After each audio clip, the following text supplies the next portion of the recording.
Ada seorang pengusaha besar berumur sekitar 65 tahun. Terkenal, asetnya tidak lagi terhitung.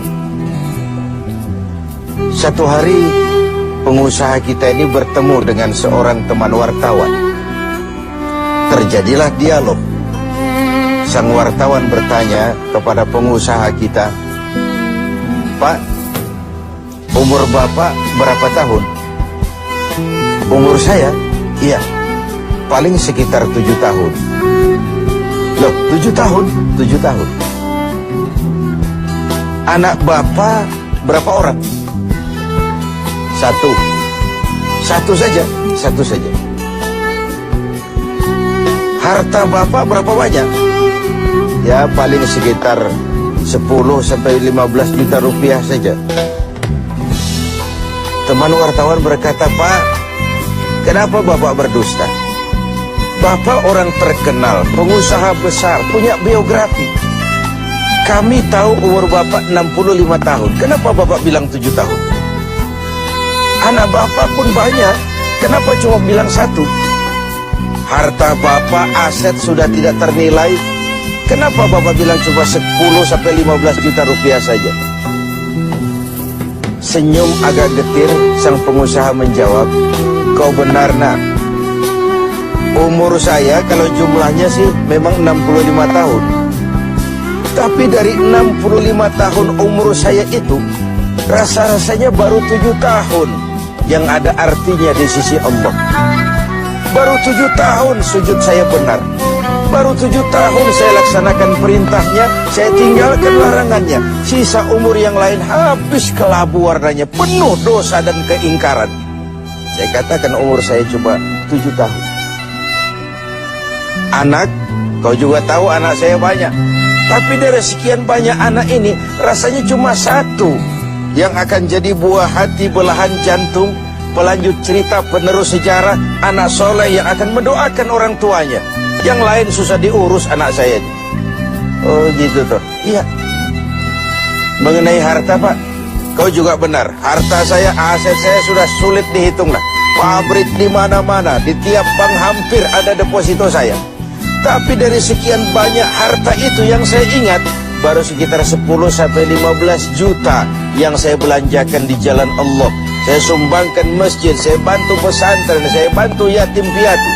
Dan itu yang akan jadi milik saya yang sebenarnya, yang akan saya bawa menghadap Allah, saya bawa ke alam kubur. Yang lain akan jadi rebutan ahli waris sesudahnya." Jangan-jangan orang tua tadi adalah kita-kita ini. Jangan-jangan kita-kita ini adalah orang tua tadi. Tapi yang pasti, jangan sampailah kita seperti orang tua tadi itu. Dari sekian banyak umur yang diberikan, berapa yang punya nilai di sisi Allah?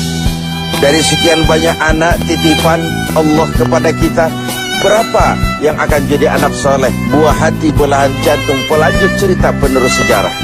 Dan dari sekian banyak harta kita, berapa yang sudah kita belanjakan di jalan Allah, yang artinya akan jadi milik kita yang sebenarnya? Banyak ketidakadilan yang terlepas dari pengadilan dunia. Sering orang-orang yang berbuat kebaikan tidak mendapat perlakuan yang pantas di dunia ini. Sering kehidupan jadi rancu. Yang benar dikhianati, pengkhianat dibenarkan. Yang tuntunan dijadikan tontonan, yang tontonan malah dijadikan tuntunan. Untunglah ada akhirat. Bukan sekedar melepas diri dari ketidakberadayaan kita menghadapi sistem, tapi cermin bahwa tidak satu ketidakadilan yang bagaimanapun kecilnya yang terlepas dari pengadilan dunia akan terlepas juga di pengadilan akhirat nanti. Inilah keadilan. Karena itu pada jumpa kali ini saya ingin menyampaikan sebuah hadis tentang apa yang harus kita pertanggungjawabkan di hadapan Qadhi Rabbul Jalil nanti. Sebuah hadis menyatakan, "Lan tazula qadama 'abdin yaumal qiyamah hatta yus'ala an arba'i khisalin. Besok di hari kiamat tidak akan bergeser telapak kaki seorang hamba sebelum ia dimintakan tanggung jawab terlebih dahulu tentang 4 persoalan. Apa yang 4 itu? Pertama, an umrihi fima afnahu. Umur yang diberikan kepadanya akan dimintakan tanggung jawab kelak. Di mana umur itu dihabiskan? Diberikan umur 30 tahun ke 40 tahun, 50 sampai 70, 100 bahkan. Sejak kita akil balik sampai ajal datang merenggut nyawa, di mana umur itu dihabiskan? Kita sering main-main, padahal waktu berjalan terus. Kita sering lalai dan lupa, padahal malaikat maut tidak pernah lalai dan lupa. Seorang Nabi Yakub alaihissalam, seketika akan ajal, beliau menanyakan, kalau saya ajal kenapa tidak diberitahu lebih dahulu? Kata malaikat maut, sudah diberitahu. Loh, bagaimana caranya diberitahu? Perubahan yang terjadi pada fisik kita adalah pemberitahuan. Uban yang bertabur, mata yang mulai lamur, pendengaran yang mulai kabur, itu semua pemberitahuan agar kita mawas diri.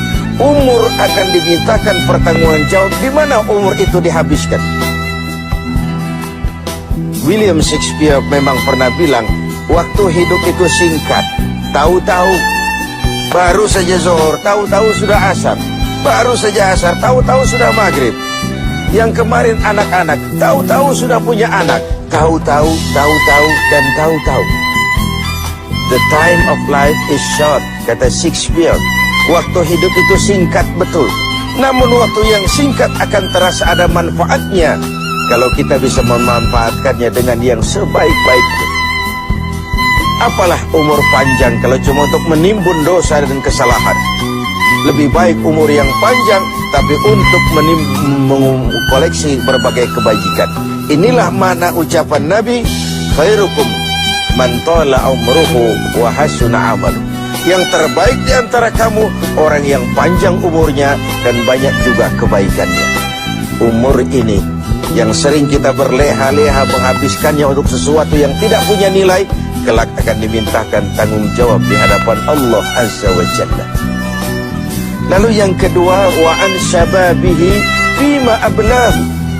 Masa muda, pernah diberikan umur muda, di mana dihabiskan umur muda itu? Hura-hura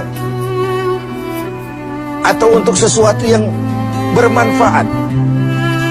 Dahulu ada seorang selebritis lah kalau zaman kita sekarang, namanya Ibrahim bin Adham, namanya Malik bin Dinar. Namanya saja sudah Malik bin Dinar, Raja bin Uang. Hidupnya jet set.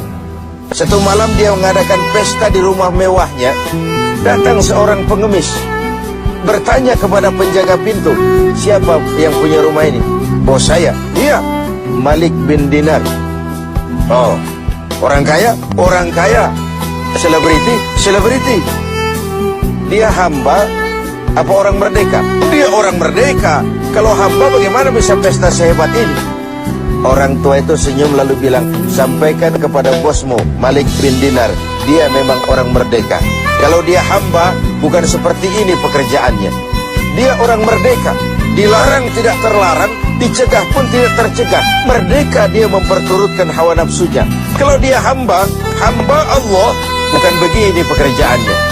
Menghabis-habiskan waktu untuk pesta hura-hura, sesuatu yang tidak ada gunanya. Ini disampaikan kepada Malik bin Dinar. Dia tercenung mendengar orang tua yang misterius itu. Malamnya dia bermimpi kiamat datang. Dia akan masukkan ke dalam neraka. Karena itulah lalu dia bertobat dan kemudian menjadi ahli sufi yang terkenal, Malik bin Dinar. Masa muda akan dimintakan tanggung jawab. Yang ketiga, wa an ilmihi maza amila. Ilmu yang dimilikinya, kemana ilmu itu diamalkan? Untuk mencerdaskan orang atau untuk membodohi orang yang memang sudah bodoh? Untuk membimbing umat atau menyesatkan orang lain? Agar hamba menjadi hamba Allah atau agar orang menghambakan dia? Ilmu akan dimintakan pertanggungan jawab. Yang terakhir, wa an malihi min aina iktasabahu wa fima anfaqahu. Kita akan dimintakan tanggung jawab tentang harta kita. Dari mana harta itu didapat dan kemana harta itu dibelanjakan. Perhatikan yang terakhir ini. Tentang ilmu, pertanyaan akhirat cuma satu. Ilmumu kau amalkan untuk apa? Tentang umur, pertanyaan akhirat pun satu. Umurmu kau habiskan di mana? Tentang masa muda, pertanyaan akhirat juga satu. Masa mudamu kau gunakan buat apa? Tapi khusus tentang harta, pengadilan akhirat bertanya dua. Hartamu kau dapat dari mana dan kau belanjakan kemana? Dari mananya dan kemananya? Kadang didapat dari cara yang benar, tapi dibelanjakan untuk yang tidak benar. Atau bisa juga didapat dari cara yang tidak benar, dibelanjakan kepada jalan yang benar. Itu pun tidak mungkin kedua-duanya.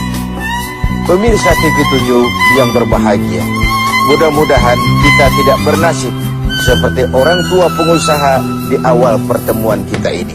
Semoga kita menjadi orang yang bisa mempertanggungjawabkan baik umur, masa muda, ilmu pengetahuan, dan harta yang dititipkan Allah kepada kita. Tidak satupun yang akan luput dari pengadilan akhir.